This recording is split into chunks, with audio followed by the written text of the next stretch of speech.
এই যে দেখেন, যদি আপনারা আমি দেখি বলি যে গতকালকে যে ঘটনাটা এইটা, আর একটা ওই যে পটুয়াখালীর একটা ঘটনা, এটা আপনারা দেখছেন, দুইটার উপরে আপনারা মিডিয়ায় দেখছেন। এটা কিন্তু আইন শৃঙ্খলা বাহিনী কিন্তু তারা প্রপার অ্যাকশন নিচ্ছে, যে এই দোষটা করছে তার সাথে সাথে আইনের আওতায় নিয়ে আসছে, এবং যারা ভিডিওগুলি করছে তাদেরও কিন্তু আইনের আওতায় নিয়ে আসছে।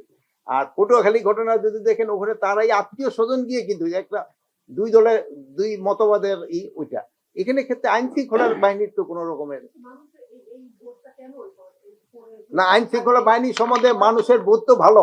আপনারা এই যে মিডিয়াটা দেখো, এই যে আপনার ইলেকশন, এই যে আপনাদের আমি পড়ে শুনাই, পেপার তো দেখাই দিই, দেখছেন তো, পেপারটা দেখছেন?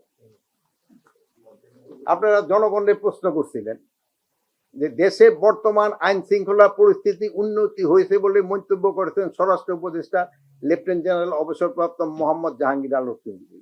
আপনি কি তার মতের সাথে একমত? এখানে 62% লোক বলছে হ্যাঁ,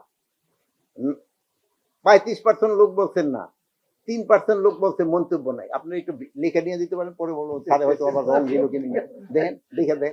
তো এই তো এখন জনগণের পারসেপশন তো অনেক ভালো। তো এই জনগণের পারসেপশনের উপরে তো আমরা নির্ভর করি, তো আল্লাহ দিলে হয়তো উন্নতি হচ্ছে।